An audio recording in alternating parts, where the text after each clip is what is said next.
Hello friends, नमस्कार। आप सभी को नमस्कार, सभी का वेलकम इस क्लास में। You all are welcome to this class. Live class के जितने स्टूडेंट्स हैं क्विकली कंफर्म करेंगे उनका ऑडियो वीडियो उनको एक्सेसिबल है। Please confirm your audio video is accessible to you, it is okay. तो कंफर्म कर देंगे। I will be able to start immediately. Yes, कर दीजिए confirm quickly. Your audio video is okay. तो चलिए शुरू करते हैं आज का डिस्कशन। और ये डिस्कशन हम लास्ट सेशन से कंटिन्यू कर रहे हैं। तो लास्ट सेशन के अंदर हमने बिल ऑफ लेडिंग क्या है, इसको ड्रॉ करते समय क्या क्या प्रिकॉशंस लेने हैं, तो कुछ पॉइंट्स हमने कवर कर लिए थे। तो बाकी के पॉइंट्स को अभी हम कवर करेंगे। तो ये सारे पॉइंट्स हम कवर कर चुके हैं लास्ट सेशन के अंदर। तो अब हम आगे मूव करते हैं। Bill of lading should bear LC number along with name of the issuing bank. So bill of lading के अंदर एलसी का नंबर होना चाहिए और इशू करने वाले बैंक का नाम भी होना चाहिए। So it should bear LC number and also number of the issuing bank.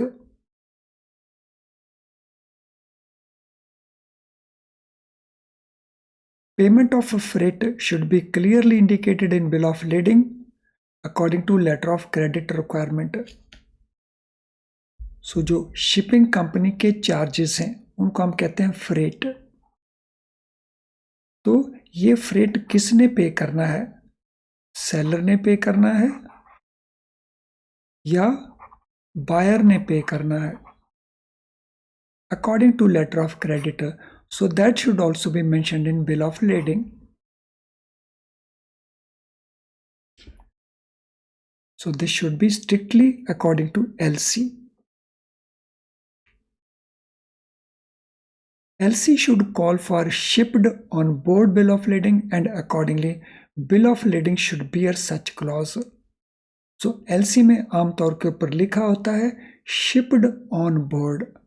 So shipped on board का मीनिंग होता है कि गुड्स को जो शिप है उसके ऊपर उनको लोड कर दिया गया है। So LC should call for shipped on board bill of lading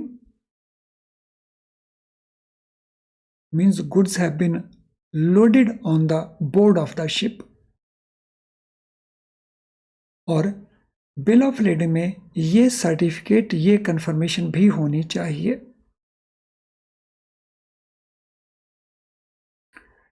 It should be issued in order of a shipper, blank endorsed or endorsed in favor of the issuing bank as stipulated in the LC.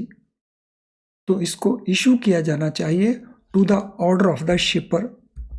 So shipper means the shipping person.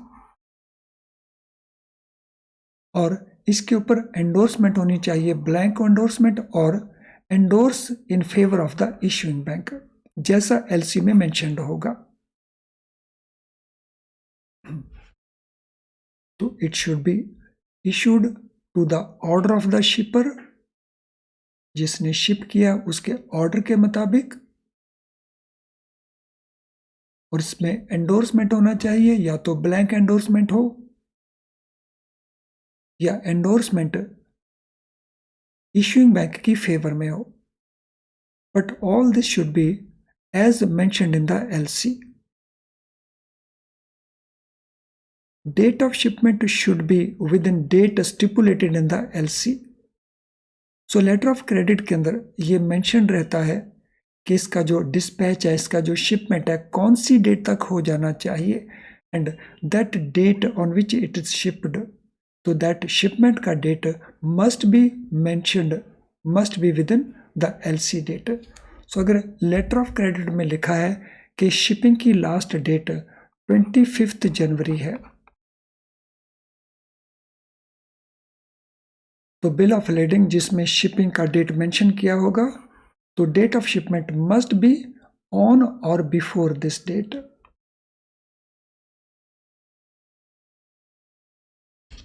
Partial shipment or transshipment, if permitted in LC, should be clearly indicated in bill of lading. तो partial shipment क्या होता है? Shipment इन installments. So different dates को shipment किया गया, उसको हम कहते हैं पार्शियल शिपमेंट। एंड ट्रांसशिपमेंट क्या होता है? सो ट्रांसशिपमेंट होता है during the period of transition, अगर गुड्स को एक वेसल से दूसरी वेसल्स के ऊपर लोड करना है,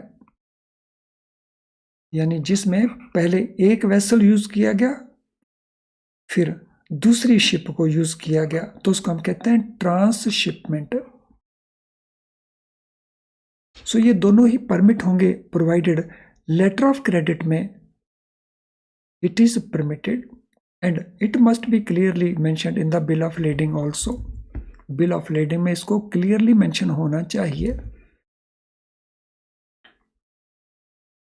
gross weight, net weight, so this also must be indicated in the invoice. Invoice के अंदर ये दोनों भी मेंशन होने चाहिए कि ग्रॉस वेट कितना है और नेट वेट कितना है।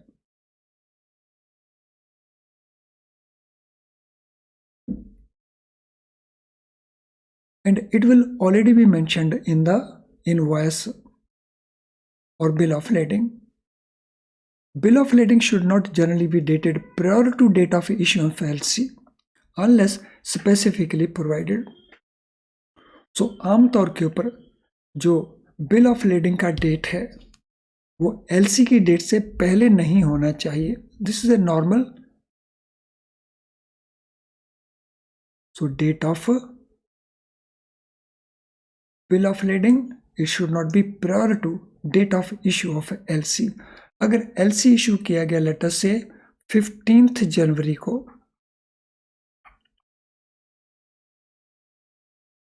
तो बिल ऑफ लेडिंग की डेट 15 जनवरी या इसके बाद की होनी चाहिए, ऐसा रिक्वायरमेंट है यहाँ पे। हालांकि यूसीपी में प्रोविजंस डिफरेंट हैं। यूसीपी में प्रोविजंस हैं कि एलसी की डेट अगर बाद की डेट भी है तो भी डॉक्यूमेंट एक्सेप्टेबल है। अगर शिपमेंट की डेट पहले है, एलसी की डेट बाद में है, स्टिल इट इज एक्सेप्टेबल, लेकिन एक्सेप्टेबल होगा with in validity period. All original bill of lending if issued in more than one original must accompany the document. तो अगर बिल ऑफ लेडिंग में जो ओरिजिनल्स बनाए गए, अगर उसकी एक से ज़्यादा कॉपीज बनाई गई तो वो सभी डॉक्यूमेंट के साथ अटैच करने होंगे।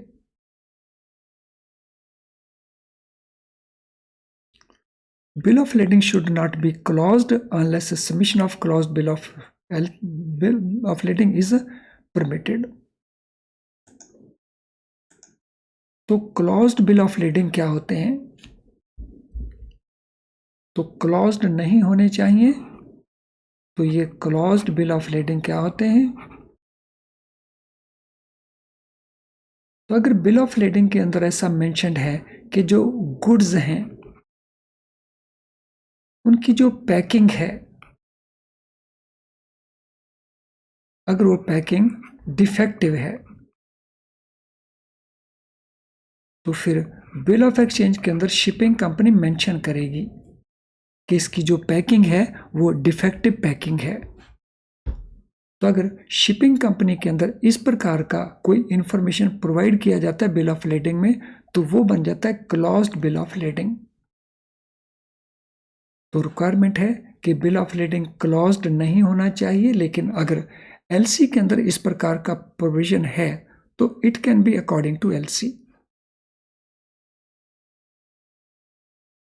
आप देख सकते हैं कि कितने सारे इंपॉर्टेंट एस्पेक्ट्स हैं स्क्रूटनी को लेकर के, एग्जामिनेशन ऑफ डॉक्यूमेंट्स को लेकर के। तो अब हम बात करेंगे नेक्स्ट इंस्ट्रूमेंट या नेक्स्ट डॉक्यूमेंट की, तो वो है इंश्योरेंस पॉलिसी या इंश्योरेंस सर्टिफिकेट। इसको लेकर के क्या क्या इंपॉर्टेंट पार्ट्स हैं?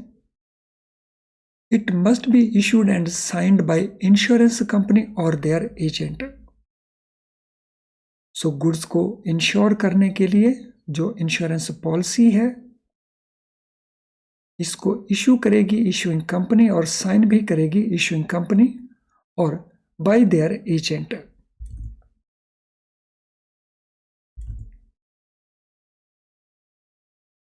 It must not be issued by the broker. So ये ब्रोकर के द्वारा इशू नहीं, लेकिन उनके एजेंट इशू कर सकते हैं. तो दो तरह के इंटरमीडियरीज हैं, एक ब्रोकर्स होते हैं और एक एजेंट्स होते हैं. तो यहाँ पे एजेंट साइन कर सकता है, इंश्योरेंस कंपनी साइन कर सकती है, लेकिन ब्रोकर साइन नहीं करेंगे उसको. Date of issuance of insurance must be on or before date of shipment. So जो डेट है इंश्योरेंस की वो शिपमेंट की डेट से पहले की या उससे डेट की हो सकती है. तो अगर शिपमेंट का डेट 25 जनवरी है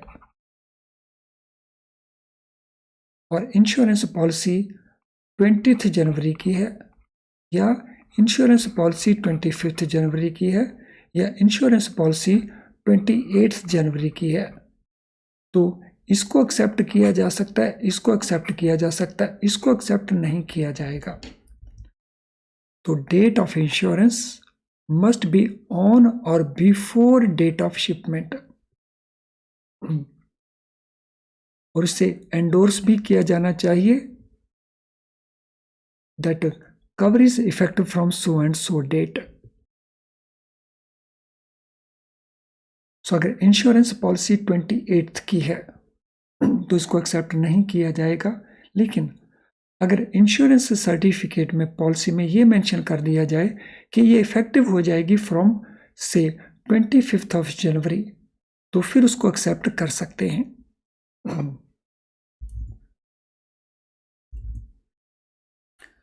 currency of issuance. Insurance policy किस करेंसी की होगी?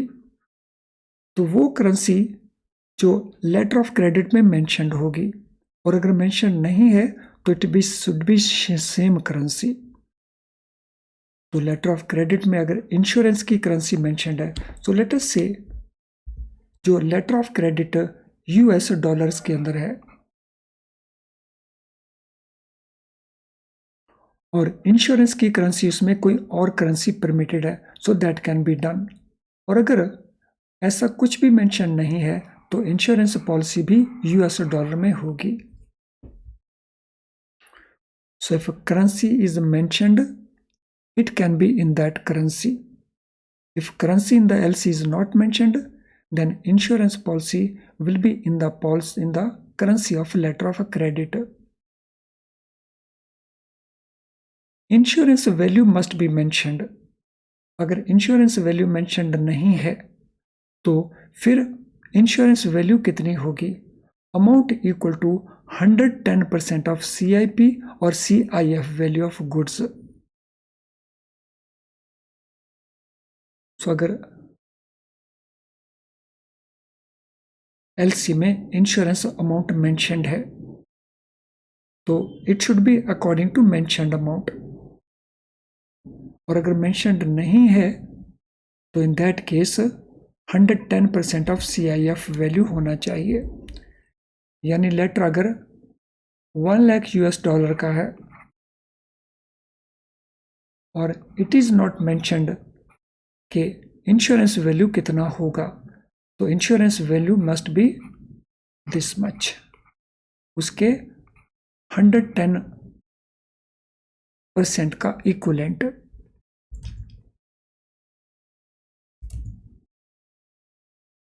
The policy should clearly mention the voyage to be covered.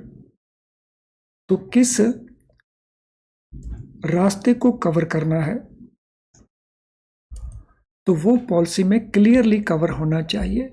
तो वॉयज होता है जो रास्ता तय किया जाएगा, यानी शिपमेंट की पोर्ट से लेकर के डेस्टिनेशन की पोर्ट, और जो टर्मिनेशन पॉइंट है वो कौन सा होगा, तो all those details should be mentioned. तो उसकी जो वॉयज की डिटेल्स है यानी पोर्ट ऑफ शिपमेंट कहाँ से होगा, और डेस्टिनेशन का पोर्ट कौन सा होगा, और डेस्टिनेशन पोर्ट के ऊपर point of termination insurance coverage के लिए कौन सा रहेगा। So this also requires to be mentioned. Claim should be made payable in the country of applicant. अगर इंश्योरेंस पॉलिसी को रिलेटेड कोई क्लेम बनता है तो क्लेम कहाँ पे लॉन्च होना चाहिए, पेबल होना चाहिए। सो जो एप्लीकेंट, जो बायर है, उसके कंट्री में वो क्लेम पेबल होना चाहिए।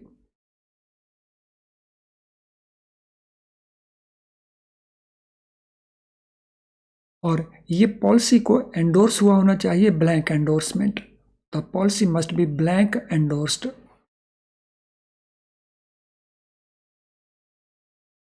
Description of goods in insurance policy और insurance certificate, it should be according to LLC। तो गुड्स का जो डिस्क्रिप्शन है जिसका इंश्योरेंस किया गया है, वो डिस्क्रिप्शन सेम होना चाहिए जो एलसी में मेंशन्ड है।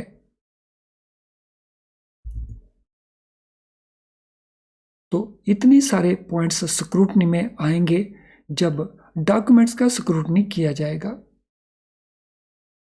सो अब हम बात करेंगे सर्टिफिकेट ऑफ ओरिजिन। ये डॉक्यूमेंट क्या है।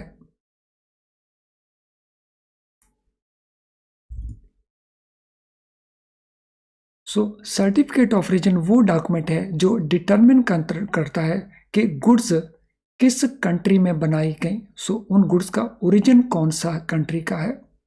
It determines the country of origin of goods.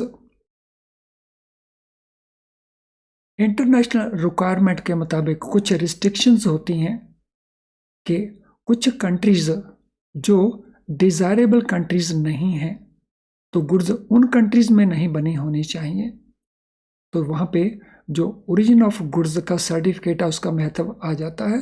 तो जिससे ये पता चलता है कि ये गुड्स किस कंट्री में बनी, क्या उस कंट्री से जो सेल परचेज है वो बैन तो नहीं है इंटरनेशनल कम्युनिटी के द्वारा। It must be issued and signed by independent authority. तो इसको इशू कौन करेगा, एक इंडिपेंडेंट अथॉरिटी इसको इशू करेगी।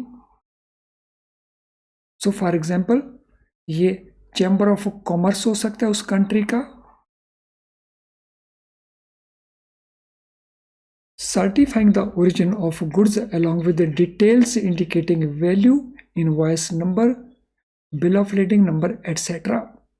और ये सारी डिटेल्स उस सर्टिफिकेट के ऊपर होनी चाहिए and that must be in accordance with the letter of credit.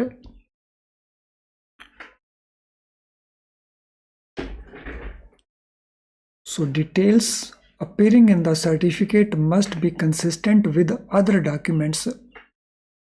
So जो डिटेल्स सर्टिफिकेट और ओरिजिन में दी जाएंगी वही डिटेल्स होनी चाहिए दूसरे डॉक्यूमेंट्स के भी अंदर।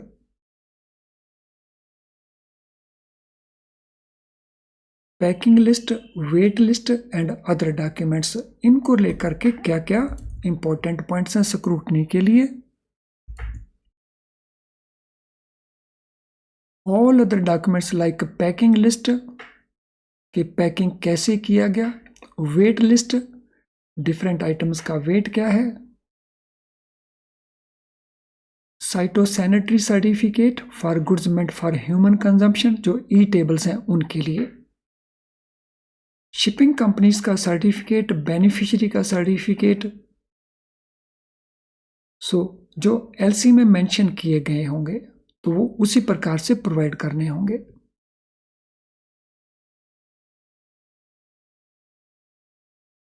All such document must be consistent with each other and in conformity with terms of the letter of credit। तो ये सारे डॉक्यूमेंट आपस में कंसिस्टेंट होने चाहिए और जैसा एलसी में लिखा है उसको कंप्लाई विद करते होने चाहिए। So their conformity with LC is also an requirement।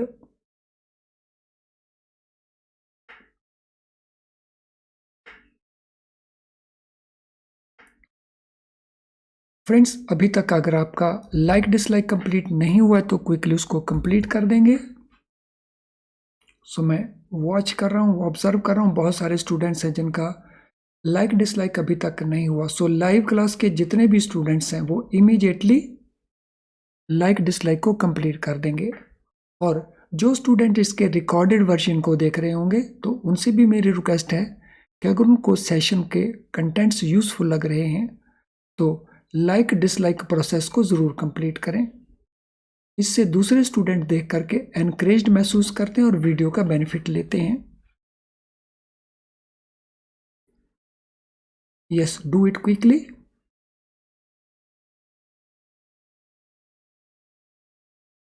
So CIB के जो वीडियो लेसन्स हैं वो कंसेप्ट को अंडरस्टैंड करवाते हैं और कॉन्सेप्ट में क्लैरिटी लेने के लिए केस स्टडीज के वीडियो लेसन्स को यूज करना चाहिए। तो दो तरह के वीडियो लेसन्स होते हैं, एक जो कॉन्सेप्ट को क्लियर करवाने वाले हैं और दूसरे केस स्टडीज जिसमें कई सारे क्वेश्चन एक ही क्वेश्चन के होते हैं। तो अगर वो दोनों चीज़ें आप अच्छे से करते हो तो हमारी एग्ज़ाम में पास होने की जो प्रोबेबिलिटीज़ हैं वो इम्प्रूव कर जाती हैं। और ये सारा कुछ मिलेगा आपको हमारे बेस्ट क्वालिटी लो प्राइस वीडियो लेसन्स जो हमारी ऐप में अवेलेबल रहते हैं। यस, कर दीजिए लाइक डिसलाइक को complete.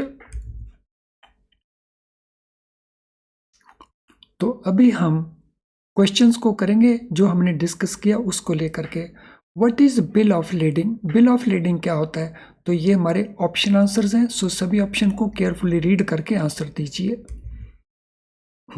What is bill of lading? Bill of lading क्या होते हैं? Read all options carefully and then answer. So bill of lading होते हैं ट्रांसपोर्ट डॉक्यूमेंट्स जो प्रूव करते हैं गुड्स का movement from port of shipment two port of destination. तो ये एक ट्रांसपोर्ट डॉक्यूमेंट है।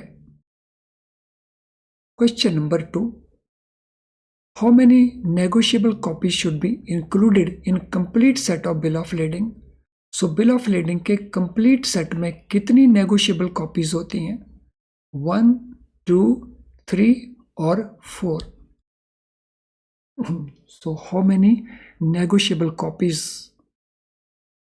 सो कितनी कॉपी का ये कंप्लीट सेट बनता है? सो 2 कॉपीज का ये सेट कंप्लीट बनता है और 2 कॉपीज नेगोशिएबल कॉपीज, क्योंकि बिल ऑफ लीडिंग की नेगोशिएबल कॉपीज भी होती हैं और नॉन नेगोशिएबल कॉपीज भी होती हैं। तो negotiable copies should be 2। Whose signature should be on the bill of lading? Bill of leading को साइन कौन करेगा? Ship owner, consignee's, issuing bank और ब्रोकर। तो इनमें से कौन साइन करेगा बिल ऑफ लीडिंग को? सो बिल ऑफ लीडिंग को इशू करती है शिपिंग कंपनी, इसीलिए सिग्नेचर होंगे शिप ओनर के या उसके एजेंट के। What should be description of goods in bill of lading correspond with? सो जो डिस्क्रिप्शन ऑफ गुड्स दिया जाएगा बिल ऑफ लीडिंग के अंदर वो किसके साथ मैच करनी चाहिए? Shipper's requirement, consignee's requirement, requirement in terms of LC and as mentioned in the invoice, और इंश्योरेंस पॉलिसीज रिक्वायरमेंट। तो जो डिस्क्रिप्शन है गुड्स का बिल ऑफ लीडिंग में इनमें से किसके साथ वो मैच करना चाहिए? क्वेश्चन नंबर 4, केयरफुली रीड करें और फिर आंसर प्रोवाइड करें।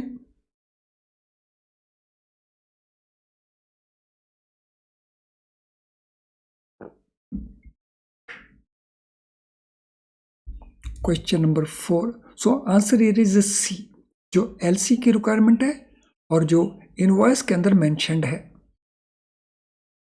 What should the bill of lading bear? तो बिल ऑफ लीडिंग में क्या कंटेंट होना चाहिए? Date of shipment only, letter of credit number only, name of issuing bank only, letter of credit number along with the name of the issuing bank. तो bill of lading में क्या होना चाहिए?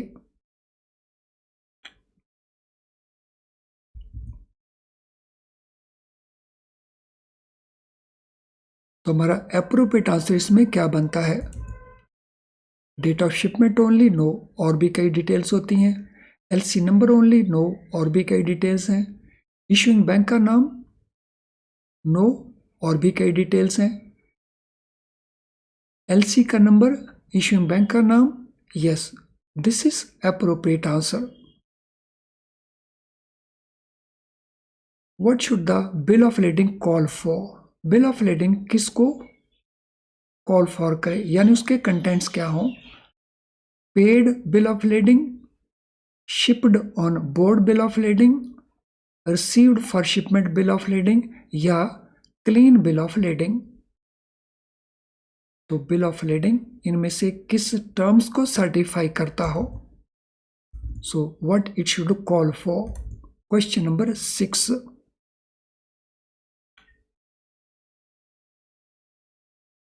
तो it should be calling for shipped on board bill of lending.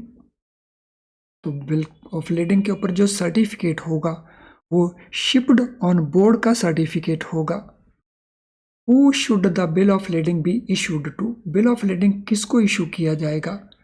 Issuing bank को, consignee को, shipper को, या इंश्योरेंस कंपनी को? Who should the bill of lading be issued to?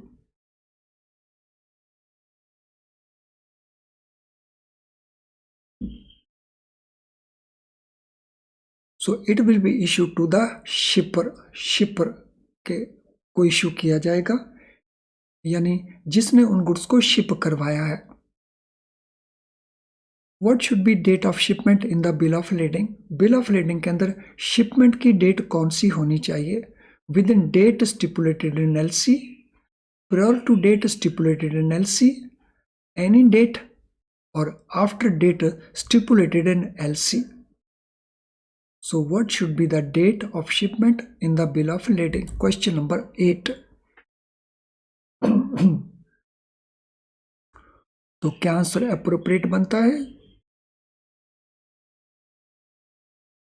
तो answer here is A, within the date stipulated in the letter of credit. So letter of credit में date mentioned होती है कि कौन सी date तक shipment होना चाहिए। So that date should be mentioned. तो वो शिपमेंट का जो डेट है वो उस डेट के विद इन होना चाहिए।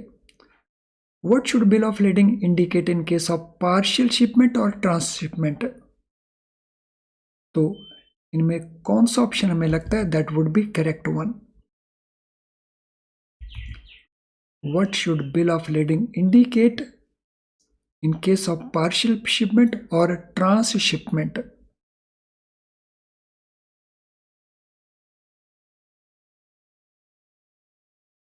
So it should indicate the permission granted in the letter of credit. So whether partial shipment or transshipment allowed है या नहीं allowed है, and it should be according to letter of credit. What should be gross weight and net weight of goods be in the bill of lading?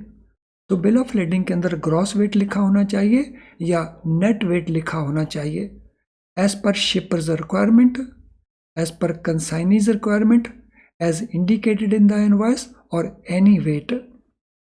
तो question number 10 कौन सा answer होना चाहिए? तो क्वेश्चन नंबर 10 के अंदर answer रहेगा सी। जो इनवॉइस में इंडिकेटेड रहेगा तो वही उसमें मेंशन किया जाएगा। वेल फ्रेंड्स, आज के इस सेशन को हम यहीं पे वाइंड अप करेंगे। आज के सेशन के साथ रिलेटेड आपका कोई भी क्वेश्चन हो तो उसे आप इस वीडियो के कमेंट बॉक्स में टाइप कर सकते हैं, और उसके अलावा अगर आपकी किसी तरह की और रिक्वायरमेंट है तो उसे आप हमें ईमेल के थ्रू मैसेज कर सकते हैं। ये हमारा ईमेल आईडी है, या अगर हमारी ऐप को आपने इंस्टॉल किया है तो ऐप का जो मैसेज बॉक्स है, तो मैसेज बॉक्स के अंदर भी आप अपना मैसेज टाइप कर सकते हो। We will suitably answer that and help you.